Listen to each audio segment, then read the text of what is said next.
Eh bien, on va commencer par une image extraordinaire, une vidéo, vous allez voir.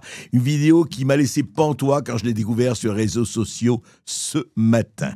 Alors, regardez bien, ça se passe à Paris, sur Seine. Et regardez ce film, ça dure... Allez, ce n'est pas ce n'est pas la Grande Vadrouille, ce n'est pas l'affaire Thomas Crown, ce n'est pas les joyaux de la couronne, mais c'est aussi bon. Regardez. Merde. Ok, merci. Les individus sont en scooter, ils vont quitter.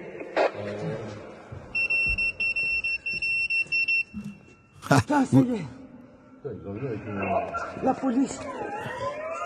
Ah, c'est pour passage du Suez, qu'on arrête les entrées. Non, non, non, ce n'est pas Fast and Furious, ce n'est pas Taxi 7, ce n'est pas le nouveau film, le nouveau thriller cambriolage, pas du tout, pas du tout. Ce n'est pas la nouvelle histoire d'Arsène Lupin, pas du tout. Eh bien, c'est ce qui s'est passé. On a pu, la police, les services de renseignement, la sécurité du Louvre a filmé, eh bien, en direct, le pillage du Louvre. On les voit, vous voyez, descendre comme ça, la nacelle, magnifique.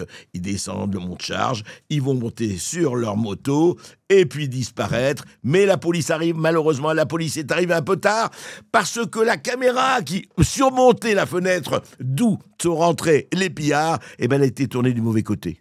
Ah bon? Oui, oui, du mauvais côté, donc ils ne voyaient plus rien. Et évidemment, hier, ça a été magnifique. Il y a eu un grand moment. Laurence Descartes, la présidente du Louvre, est venue s'expliquer dans la commission d'enquête. Et c'était grandiose, quoi. Oui, mais non, je vous assure, on avait des bonnes fenêtres, tout va bien. Oui, j'avais demandé, c'est vrai, il y a 4 ans, quand j'ai été nommé en 2021 par le président Macron, eh bien, j'avais demandé effectivement qu'il y ait un commissariat à l'intérieur du Louvre, mais on n'a pas pu l'avoir. Mais en même temps, écoutez, non, rien à se reprocher, je vous l'ai dit déjà hier.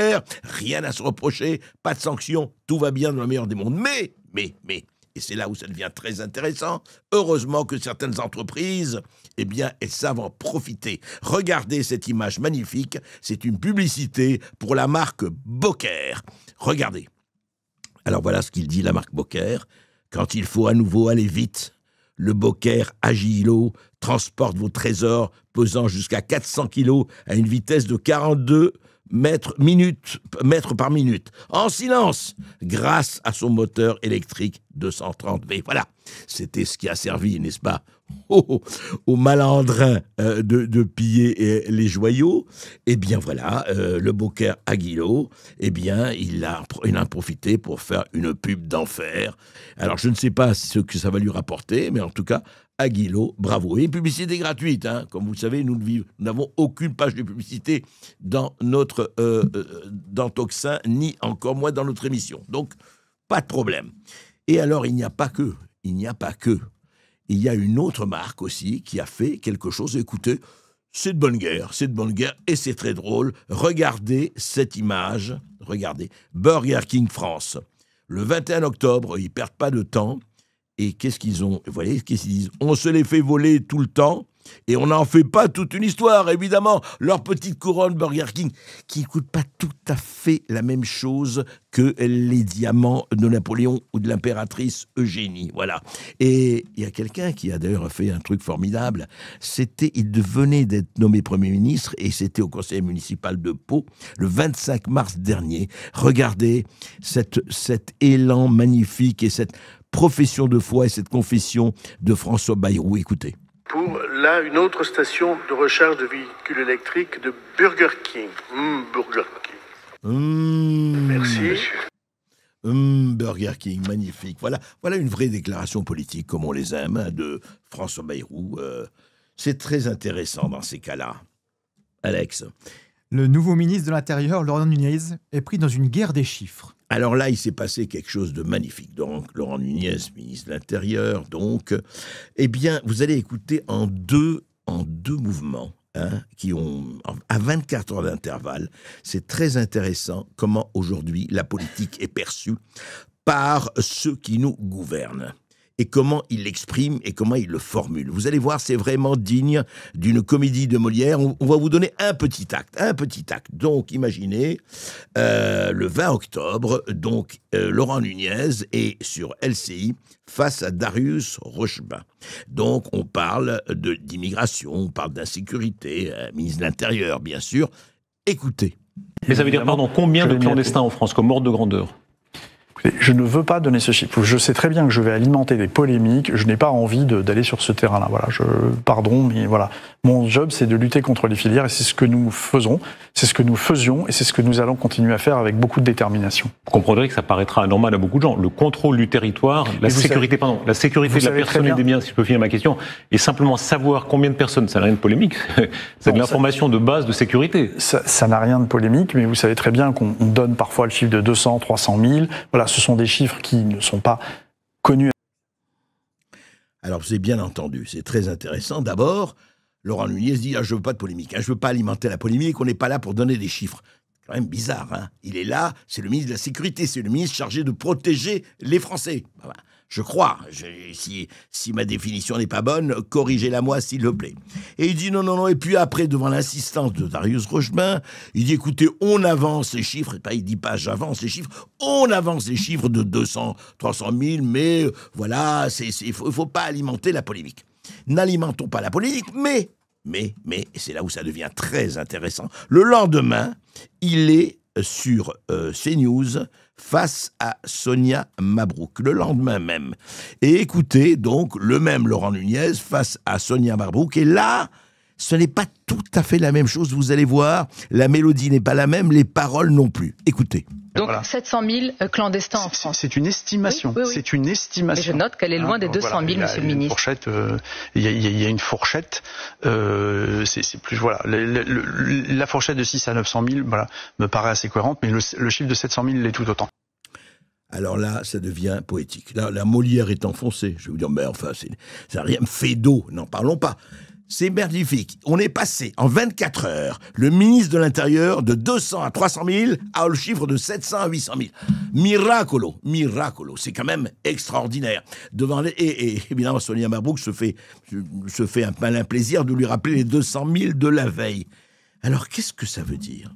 Franchement, où vous avez des chiffres et vous les donnez, et les vrais chiffres, vous devez quand même savoir un tout petit peu. Étant Place Beauvau, cher Laurent Nunez, après avoir été préfet de police, il faut savoir, hein, eh bien, non, on passe comme ça, voilà. Ces chiffres magnifiques, ils valsent, voilà, c'est la valse à 1000 temps, et ça se passe formidable. Donc, jusqu'à présent, nous sommes en 2025, on ne veut pas, au sommet de l'État, quelle que soit d'ailleurs la couleur idéologique de ce sommet, non, il n'y a aucun lien entre immigration et délinquance. Circuler comme au Louvre, il n'y a rien à voir. Je rappelle quand même quelques chiffres donnés notamment par un certain Éric Ciotti. Écoutez. Quasiment 25% des détenus ou des prévenus qui sont incarcérés sont des étrangers. 50% des mises en cause dans les grandes villes, Lyon, Paris, Marseille, sont des étrangers. C'est un fait et on ne peut pas lutter.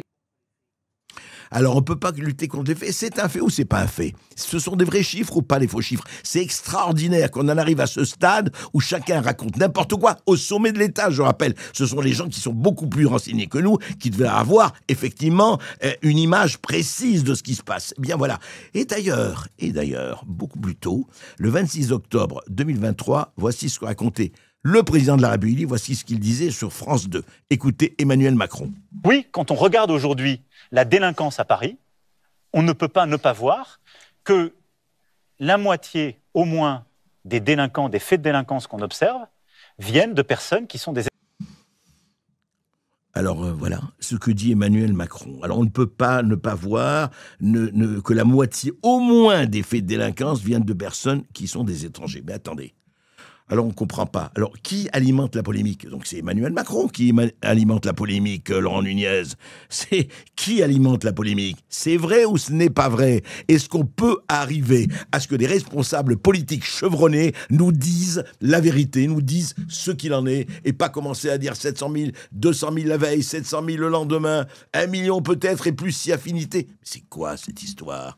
C'est quoi cette histoire? Et vous voulez en plus que les Français aient confiance dans les politiques et croient dans les politiques? Vous pouvez pas avoir ce devoir élémentaire de transparence, c'est pas compliqué, hein. Voilà, on va en reparler d'ailleurs. D'ailleurs, c'est très intéressant. Même la personne qui est aujourd'hui au Panthéon, ancien ministre de la Justice, Robert Badinter. Eh bien, Robert Badinter, dans une lettre datée du 21 avril 1980, adressée à François Romério, président de l'association Légitime Défense, voici ce qu'écrivait Robert Badinter. Je ne sais pas si on a l'image. Oui, on a l'image de la lettre de Robert Badinter. Et voici ce qu'il écrivait, Robert Badinter. La proportion de délinquants est plus forte chez les immigrés, notamment d'origine nord-africaine ou africaine. Et attention, ça ne veut pas dire, soyons clairs, parce qu'on ne va pas tomber, nous moins que jamais, dans le racisme d'école primaire et dans le racisme primaire. Bon, cause sociale bien connue, jeunesse de la population immigrée, 18-35 ans, tranche la plus délinquante, précarité socio-économique, logement, chômage, échec scolaire, la géographie urbaine, concentration dans les quartiers défavorisés. Donc, lui, effectivement, ce sont des facteurs, et il a raison de les évoquer, structurels et sociaux. Voilà. Sauf que c'est intéressant, hein, Badinter, à l'époque, alors qu'aujourd'hui, Badinter aurait été traité de raciste, d'extrême droite, à la droite d'Adolphe, Badinter. Mais enfin, est-ce qu'on ne peut pas appeler, est-ce qu'on ne peut pas dire les choses? Est-ce qu'on ne peut pas dire vraiment le réel sans encourir ces étiquettes qui font que on est dans une situation comme ça, que ce soit en Angleterre, en France et ailleurs, parce que dès que vous parlez d'un certain réel, vous vous faites traiter extrême droite, facho, à la droite Adolphe, etc. Et après, le réel vous saute à la figure. Comme on dit dans cette émission, le réel enfonce la porte. Et oui, le réel enfonce la porte parce que vous avez tellement voulu enfumer, vous avez tellement voulu ne pas, pour des raisons qu'elles soient électorales ou démagogiques ou de lâcheté ou de vraiment de ne pas voir, de s'aveugler complètement, de se boucher les yeux et les oreilles, mais pas la bouche, hein, là, pour la salivation, vous êtes là. Et voilà. Et quand ça éclate, ah oui, mais attendez, non, on ne veut pas savoir, on ne veut pas alimenter la polémique. Mais en n'alimentant pas la polémique, c'est là où vous nourrissez tout le reste. Et le reste, on le sait, on le voit.